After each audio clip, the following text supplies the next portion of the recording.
नमस्कार, मैं हूं सुप्रतिम बैनर्जी और आप देख रहे हैं क्राइम तक। दोस्तों, आज जो कहानी मैं आप सबको सुनाने वाला हूं उसका ताल्लुक राजधानी दिल्ली से है। राजधानी दिल्ली के गीता कॉलोनी इलाके में, ये जो गीता कॉलोनी का इलाका है ये पूर्वी दिल्ली में आता है, ईस्टर्न पार्ट ऑफ दिल्ली। तो गीता कॉलोनी इलाके से 1 अगस्त की शाम को दिल्ली पुलिस को एक फोन आता है। फोन करने वाला शख्स ये बताता है कि यहां एक मकान में एक महिला की हत्या हो गई है, आप फौरन चले आइए। लोग जब वहां पहुंचते हैं तो मकान के बाहर अच्छी खासी भीड़ लगी हुई है। जिस मकान में हत्या हुई थी उस मकान का दरवाज़ा जो है वो टूटा हुआ था और मकान के अंदर एक महिला की लाश पड़ी हुई थी, जैसा कि शिकायत करने वाले ने या कंप्लेन करने वाले ने पुलिस को बताया था। पास ही उस महिला का एक टीनेजर चाइल्ड, यानी आप कह सकते हैं कि तकरीबन 13-14 साल की उम्र का एक लड़का जो है वो बैठा हुआ बुरी तरह से रो रहा था। और महिला की लाश को देखकर यह साफ था कि उसके सिर पर किसी भारी चीज़ से वार किया गया है। वो कोई हथौड़ा या कोई पत्थर जैसी कोई चीज़ है। पुलिस अब इस मामले की छानबीन शुरू करती है और सबसे पहले उस टीनेजर बॉय से ही पुलिस पूछताछ करती है। वो लड़का ये बताता है कि जब ये हत्या हुई तब वो घर में नहीं था। उसकी माँ पूजा घर में अकेली थी और वो ट्यूशन के लिए गया हुआ था। लेकिन ट्यूशन के बाद जब वो लौटकर घर पहुंचा तो उसने देखा कि घर का दरवाज़ा बाहर से बंद है। उसे बड़ी हैरानी हुई और चूंकि ताला वगैरह भी लगा हुआ था तो फिर उसने किसी तरह से उस दरवाजे को तोड़ा पड़ोसियों की मदद से, और आवाज़ लगाने पर भी अंदर से जब उसकी माँ ने कोई जवाब नहीं दिया तो फिर दरवाज़ा तोड़ा और अंदर जाकर उसने देखा कि माँ की लाश पड़ी हुई है। जाहिर सी बात है, ऐसा मंजर देखकर कोई भी बच्चा घबरा जाएगा, दुखी हो जाएगा। तो वो भी बुरी तरह से चीखने चिल्लाने लगा और इसके बाद आस पड़ोस के लोगों ने पुलिस को फ़ोन किया और पुलिस वहाँ मौका वारदात पर हाजिर थी। अब पुलिस ने इस टीनेजर से ही पूछताछ शुरू की और उससे कहा कि बेटे बताओ, तुम्हारी माँ का कोई रिलेटिव, कोई जानकार, कोई दोस्त, कोई दुश्मन, कौन यहाँ आया हो सकता है जिसने इस घटना को अंजाम दिया होगा, ये बताओ। तो ये जो लड़का था इसने दीपक नाम के एक शख्स का नाम लिया।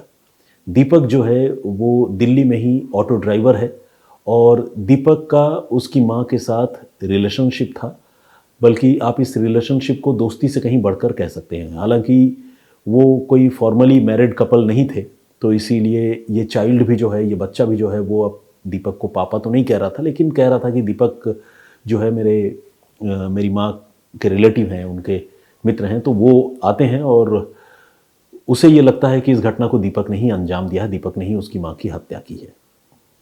पुलिस मौका वारदात पर जो तफ्तीश कर रही थी उसे शुरुआती तफ्तीश में ही एक नाम मिल चुका था, एक ऐसे आदमी के बारे में पता चल चुका था जिस पर शक की सुई थी। अब पुलिस ने दीपक को लोकेट करने का काम शुरू किया। उसके मोबाइल फ़ोन पर पुलिस ने जैसे ही कॉल किया, पुलिस ने देखा कि उसका फ़ोन स्विच ऑफ है। पुलिस का शक और गहरा हो गया, क्योंकि इस तरह की घटना को अंजाम देने के बाद पकड़े जाने से बचने के लिए कोई भी क्रिमिनल या कातिल आमतौर पर अपना फ़ोन स्विच ऑफ कर लेता है। अब पुलिस दीपक के बारे में और ज़्यादा जानकारी जुटाने लगी और इसी सिलसिले में पुलिस को ये पता चला कि दीपक पहले तो गीता कॉलोनी में पूजा के साथ ही रहता था, यानी इस महिला के साथ ही रहता था जिसकी उसने हत्या की है। लेकिन अब से कुछ रोज़ पहले उसकी पूजा के साथ किसी बात को लेकर अनबन हो गई थी, लड़ाई हो गई थी और इसके बाद वो गीता कॉलोनी छोड़कर चला गया था पूर्वी दिल्ली से काफ़ी दूर, दिल्ली के एक दूसरे इलाके में जिसको साउथ वेस्ट दिल्ली कहते हैं। वहाँ एक विलेज है नजफगढ़, तो वहाँ जाकर वो रहने लगा था। नजफगढ़ में दीपक की बहन रहती है सोनिया।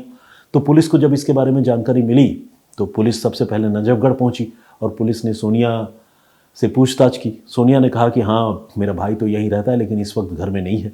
पुलिस ने कहा जिस कमरे में रहता है हम तलाशी लेंगे। अब पुलिस को कौन मना करता, तो पुलिस ने तलाशी लेने की शुरुआत की और जब पुलिस ने तलाशी लेना चालू किया तो पुलिस को दीपक के बिलोंगिंग्स के बीच से, यानी दीपक के जो सामान उस घर में रखे हुए थे उसके बीच से पुलिस को एक सुसाइड नोट मिला। उस सुसाइड नोट में दीपक ने लिखा था कि वो अपनी जान देने की कोशिश कर रहा है और वो इस ज़िंदगी से बहुत ऊब चुका है, पूजा से बहुत आजीज़ आ चुका है, इसलिए उसने पूजा की जान ली है और वो खुद भी जान देने जा रहा है। उसे पुलिस ढूंढने की कोशिश न करे। लेकिन पुलिस उसे लगातार ढूंढ ही रही थी, क्योंकि अगर कोई कहे कि मैं खुदकुशी करने जा रहा हूं तो ऐसा तो है नहीं कि पुलिस हाथ पर हाथ धरे बैठ जाएगी। पुलिस को इन्वेस्टिगेट तो करना ही है।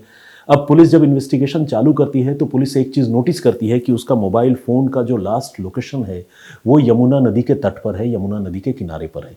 इससे पुलिस को ये लगने लगता है कि हो सकता है कि दीपक ने यमुना नदी में कूद कर जान दे दी हो। और आजकल आपको पता है बारिश का मौसम है, यमुना में काफ़ी पानी है, कोई भी यमुना में कूदेगा अगर उसे तैरना नहीं आता है तो उसकी मौत तो निश्चित है।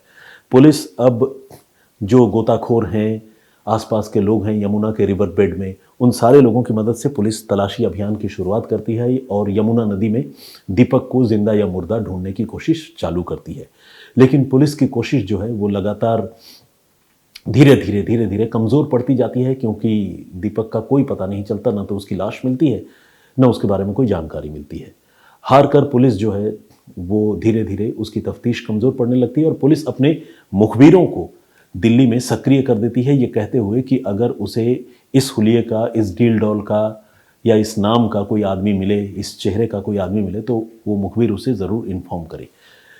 पुलिस की ये कोशिश जो है वो रंग लाती है, और रंग लाती है पूरे 11 से 12 दिन बाद, जब पुलिस को ये पता चलता है कि सेंट्रल दिल्ली में निगमबोध घाट है, शमशान घाट आप लोगों ने नाम सुना है, वहाँ पास में ही एक हनुमान मंदिर है। उस हनुमान मंदिर के पास इन दिनों एक आदमी, एक अजनबी रहने लगा है।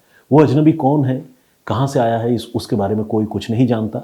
और जिस तरह से वो पिछले 10-11 दिनों से वहाँ रह रहा है, उसे देखकर मुखबिरों को ये शक है कि ये शायद वो आदमी हो सकता है जिस आदमी ने 10-12 दिन पहले एक महिला की हत्या की थी। पुलिस को जब ये जानकारी मिलती है तो पुलिस निगमबोध घाट के आसपास अपनी सक्रियता बढ़ाती है और फाइनली वो एक आदमी को दबोचने में कामयाब हो जाती है। और यह आदमी कोई और नहीं बल्कि वही दीपक निकलता है, जिसने अब से कोई 11-12 दिन पहले अपनी लिव इन पार्टनर पूजा की हत्या की थी। दीपक से जब पूछताछ होती है तो वो अपना जुर्म कबूल लेता है और कहता है कि हाँ, उसी ने हत्या की। पुलिस ने पूछा तुम तो खुदकुशी करने वाले थे, तो दीपक ने कहा कि जी हाँ, मैं खुदकुशी करने वाला था, लेकिन मेरी हिम्मत जवाब दे गई। मैंने पूजा की जान तो ले ली, लेकिन मैं अपनी जान नहीं दे सका। मैंने उसके कत्ल से पहले ही खुद कत्ल करने के लिए ब्लेड भी खरीद लिया था, लेकिन उस ब्लेड के ज़रिए मेरा इरादा था कि मैं अपने हाथों की नस काट कर जान दूँ, लेकिन मैं वो कर नहीं पाया। तो खैर, वो कत्ल का मुलजिम तो था ही। पुलिस ने उसे पकड़ा और उससे पूछताछ की कि भाई तुमने पूजा की हत्या क्यों की। तो इसके पीछे रिश्तों की एक पेंच निकलकर सामने आई। रिलेशनशिप ओरिएंटेड क्राइम ये था।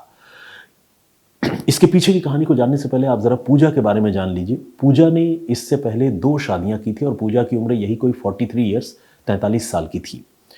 दोनों पूजा की जो शादी है वो शादी नाकाम हो गई और इसके बाद पूजा जो है वो अकेली थी और इसी बीच उसकी ज़िंदगी में दीपक जो ऑटो ड्राइवर है वो आया। दीपक की उम्र 35 साल की है और दीपक और पूजा जो है फिर वो साथ साथ रहने लगे और पिछले 4 सालों से वो साथ रह रहे थे। लेकिन इसे तकदीर का खेल कहें या पूजा की बदकिस्मती कहें, जो कहें, दीपक को हाल के दिनों में ये शक होने लगा था कि पूजा किसी और आदमी के साथ संपर्क में है। यानी पहले 2 शादियां उसकी टूट चुकी है, तीसरे आदमी के साथ लिव इन में है और किसी चौथे आदमी के साथ वो रिलेशनशिप में है। इस तरह का शक जो है उसके लिव इन पार्टनर को होने लगा। इसके बाद दीपक के साथ पूजा की लड़ाइयाँ शुरू हो गई और धीरे धीरे ये लड़ाइयाँ बहुत तल्ख होती रहीं और एक वक्त ऐसा आया जब दीपक और पूजा की बहुत तेज़ लड़ाई हुई और दीपक ने यह तय किया कि अब वो पूजा के साथ नहीं रहेगा, सारे रिश्ते नाते ख़त्म कर लेगा। पूजा ने भी कहा कि ठीक है, भागो तुम यहाँ से, मुझे तुम्हारे साथ नहीं रहना, हमारा रिश्ता यहीं तक। कायदे से इस कहानी को यहीं ख़त्म हो जाना चाहिए था, लेकिन वो कहते हैं ना, बदला या नफ़रत वो बड़ी भयानक चीज़ होती है। तो दीपक जो है वो खुद को ठगा हुआ महसूस करने लगा। उसे लगने लगा कि उसे उसकी पार्टनर पूजा ने चीट किया है और वो इसका बदला हर हाल में लेगा। बस इसी के लिए वो चला तो गया था अपनी बहन के घर रहने के लिए, लेकिन उसने फिर तैयारी की, कत्ल करने के इरादे से पूजा के पास आया। 1 अगस्त को उसकी हत्या की। उससे पहले उसने ब्लेड खरीदे खुद अपनी जान देने के लिए, लेकिन अपनी जान वो नहीं दे सका। पूजा की उसने जान ले ली, हथौड़े से मारकर उसका कत्ल किया और घर में बाहर से ताला लगाकर फरार हो गया। इत्तेफाक से जब वो पूजा के घर गया था तब उसका नाबालिग बेटा, टीनेजर बॉय, वो घर में नहीं था, लेकिन जब वो लौटा तो कहानी सामने आ गई। तो ये थी पूरी दर्दनाक कहानी, जिसमें एक ऐसा कातिल जिसने दूसरे की जान तो ले ली, लेकिन जब उसे खुद अपनी जान देने की बारी आई तो उसके हाथ कांप उठे। तो ये कहानी यहीं तक, जिसमें पुलिस की तफ्तीश के लिए दिल्ली पुलिस की दाद देनी होगी, क्योंकि पुलिस ने जब मोबाइल फ़ोन सर्विलांस और दूसरी कोशिशें नाकाम हो गई तो पुलिस ने मुखबिरों की मदद से इस मामले को सुलझा लिया। चलिए, लेकिन इस प्रोग्राम को ख़त्म करने से पहले कुछ कमेंट्स जो आपने हमारी प्रीवियस स्टोरी में की थी, उसमें से कुछ कमेंट और कुछ लोगों के नाम पढ़ता हूँ। आपको याद होगा कि हमने सना खान हत्याकांड के बारे में बात की थी, जिसमें नागपुर की एक बीजेपी लीडर की हत्या जबलपुर में की गई थी। उसके बारे में हालांकि शम्स सर ने भी आप लोगों को कहानियाँ सुनाई हैं, लेकिन विडंबना यह है कि कत्ल की उस भयानक घटना के बाद अब तकरीबन 14 भी नहीं बल्कि उससे भी ज़्यादा 16-17 रोज़ गुजर चुके हैं और सना खान की लाश नहीं मिली है। और मुझे ऐसा लगता है, मैंने पहले भी कहा था कि अब शायद ही लाश कभी मिले, क्योंकि वो लाश एक नदी की उफनती धारा में फेंकी गई थी। कमेंट किया है शंकर लाल बिश्नोई जी ने। उन्होंने लिखा है, भाई आपको देखकर अलग ही खुशी मिलती है, बहुत बहुत धन्यवाद, thank you very much Bishnoi साहब। मोहम्मद जहांगीर साहब का कमेंट है, उमर हसन साहब, sir told a lot of times that you are good in your own way. Thank you very much Umar Hasan साहब, बहुत बहुत शुक्रिया आपका। सुरेश नायक जी का भी कमेंट है। रेखा भट्ट जी, जय हिंद, जय भारत सुप्रतिम, कल देश का स्वतंत्रता दिवस है, भारत माता की जय। नासिक महाराष्ट्र से रेखा भट्ट जी ने कमेंट किया। लिटिल रेन ड्रॉप्स का भी कमेंट है, बहुत बहुत स्वागत आपका। शबनम परवीन जी, आपकी आवाज़ में वो खनक है और जोश नहीं है जो हुआ करता है। ओके, शबनम परवीन जी ने ये कहा है कि जो खनक और जोश मेरी आवाज़ में पहले हुआ करती थी अब वो मिस हो गई है, वो कहीं चली गई है। खैर, क्या कर सकते हैं, मैंने जानबूझकर उस जोश और खनक को गंवाया नहीं है। हो सकता है कि कभी इंसान का मूड इलेटेड होता है, कभी वो थोड़ा डिप्रेस्ड होता है, तो उसका असर भी पड़ता है इन प्रोग्राम्स पर और आप लोगों से मुखातिब होते वक्त। इसके अलावा शमीम अहमद जी का कमेंट है, मिस्टर उमेश भूंया जी का कमेंट है, मदन लाल जी हैं, भोपाल जी का कमेंट है, सरनेम नहीं पढ़ पा रहा हूँ। जसमीत कौर जी ने कमेंट किया है। अशीम गांगुली रेगुलरली कमेंट करते हैं, बहुत बहुत स्वागत आपका। अमृत आईजी के नाम से एक शख्स हैं, उन्होंने कमेंट किया है। दीपक हीरा जी और दीदारुल बापू, इन्होंने जय श्री राम सुप्रतिम जी लिखा है और नॉर्थ ईस्ट से हैं दीदारुल जी, मैं आपको रिकॉग्नाइज करता हूँ, पहचानता हूँ। तो एक बार फिर से आप सारे लोगों का शुक्रिया कहना चाहता हूँ। सारे लोगों के नाम जिन लोगों ने भी कमेंट्स किए थे, आप जानते हैं एक बार मैं पढ़ नहीं सकता। जाते जाते दो बातें बताना चाहता हूँ। एक तो ये कि आज तबीयत मेरी थोड़ी नासाज है, ढीली है, तो और मुझे लगता है कि कल, आज मैं रिकॉर्ड कर रहा हूँ, ये 14 अगस्त है और कल स्वतंत्रता दिवस के रोज़ आप ये शो देख रहे होंगे। तो सबसे पहले आप लोगों को स्वतंत्रता दिवस की, इंडिपेंडेंस डे की बहुत बहुत बधाई, बहुत शुभकामनाएं।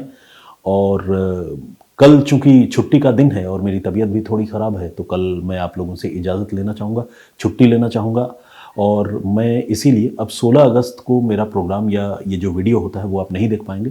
17 अगस्त को मैं फिर से आप लोगों की खिदमत में हाजिर हो जाऊंगा।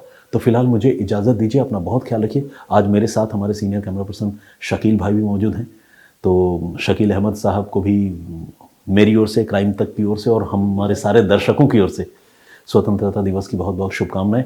एक बार फिर से आप सारे लोगों को बधाई। जय हिंद, जय भारत।